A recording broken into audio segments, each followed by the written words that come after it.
Masih bersama saya Adini dan kembali kami sampaikan berita Padang hari ini.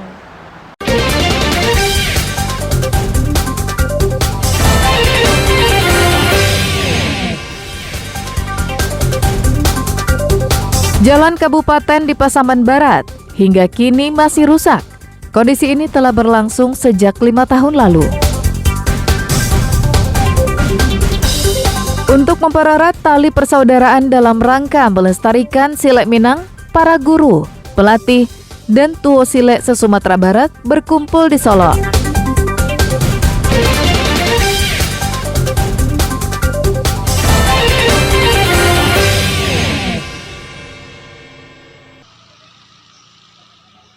Para guru silek, pelatih, dan tuo Silek Minang, Minggu siang berkumpul di Cupak, Kecamatan Gunung Talang. Selain untuk melepas kerinduan dan saling bersilaturahmi antar sesama pelaku dan pelestari silat tradisi di Minangkabau, pertemuan ini juga ditujukan untuk melestarikan budaya orang Minangkabau, khususnya silek, agar tidak hilang di tengah pengaruh perkembangan zaman. Menurut panitia kegiatan, para peserta pertemuan ini berasal dari berbagai perguruan silek yang ada di Sumatera Barat. Di antaranya dari daerah Pariaman, Batu Sangkar, Payakumbuh, Solo, Solo Selatan, dan beberapa daerah lainnya. Dijelaskannya, pertemuan ini merupakan agenda rutin yang kedua, setelah pertemuan pertama yang diadakan di daerah Padang Panjang pada tahun lalu.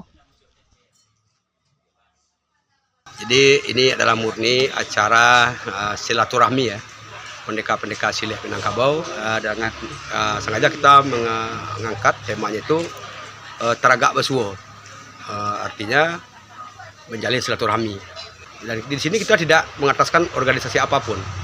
Ini adalah murni kecintaan, kemudian dalam rangka mengikat tali silaturahmi sesama pelaku-pelaku.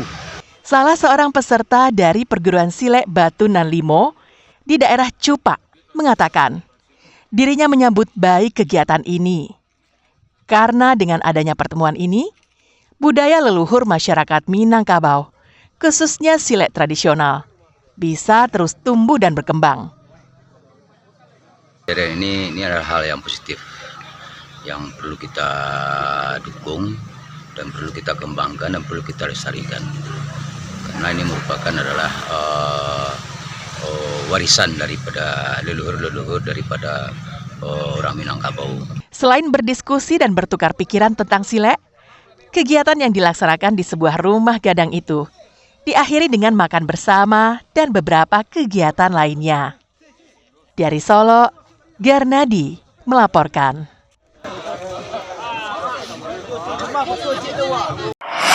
Pakai yang baik, Kang.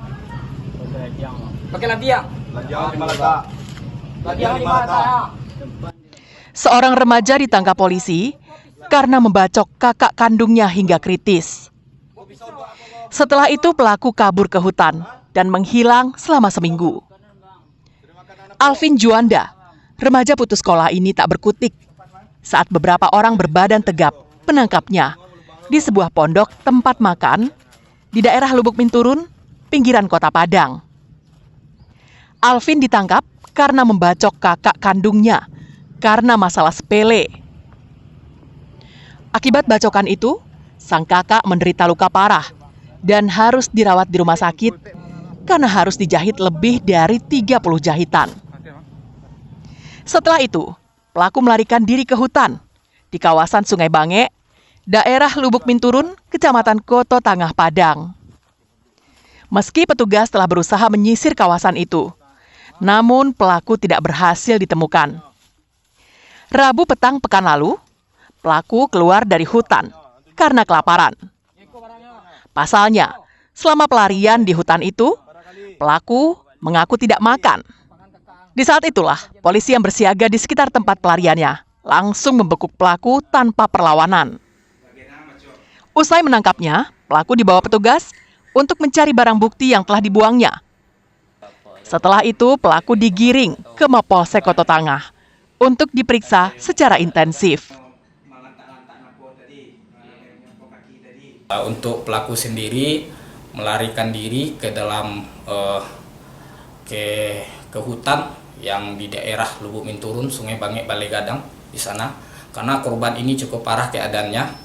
Untuk kakak kandungnya sendiri itu mengalami luka robek di bagian kepala, kemudian di bagian tangan yang cukup lebar dan cukup panjang juga, dan mengalami lebih kurang ada sekitar 30 jahitan.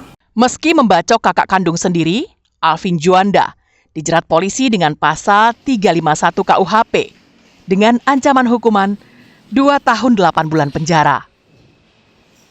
Dari Padang, Robi Ham melaporkan.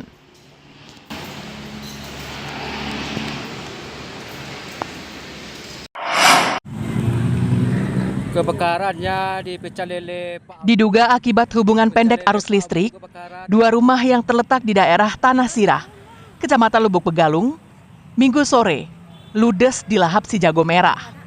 Bangunan yang terbakar ini terletak di Jalan Lintas Padang Solo yang ramai dilalui kendaraan. Dinas Pemadam Kebakaran yang mendapatkan laporan mengerahkan 7 mobil pemadam ke lokasi. Pasalnya, lokasi kebakaran berada di daerah yang padat permukiman, serta tak jauh dari SPBU. Selain itu, PT Semen Padang juga mengirimkan sebuah mobil pemadam kebakarannya ke lokasi. Saat api mulai membesar, warga sekitar mengalihkan arus lalu lintas ke jalur lain, sehingga petugas bisa leluasa memadamkan api. Dalam tempo setengah jam, api bisa dipadamkan. Kronologi, saksi melihat api, percikan api dari listrik, kemudian saksi melaporkan kepada Dinas Pemadam Kebakaran Kota Padang. Lokasi kejadian tanah Jalan Raya Indarung, Tanah Sirah. Objek terbakar bangunan yang terbakar 2 unit rumah. Tadi pemadaman kira-kira dari 17.34 sampai dengan 18.10. Tak ada barang-barang yang bisa diselamatkan karena api membesar dengan cepat. Selain itu, bangunan yang terbakar merupakan rumah semi permanen yang menjadi rumah tinggal dan rumah makan. Polisi dari Mapolresta Padang masih menyelidiki untuk mencari tahu penyebab pasti kebakaran itu. Dari Padang, Alfi melaporkan. Pemirsa, demikianlah perjumpaan kita dalam Berita Padang hari ini. Saya Adini dan tim redaksi yang bertugas pamit undur diri. Selamat beraktivitas dan sampai jumpa.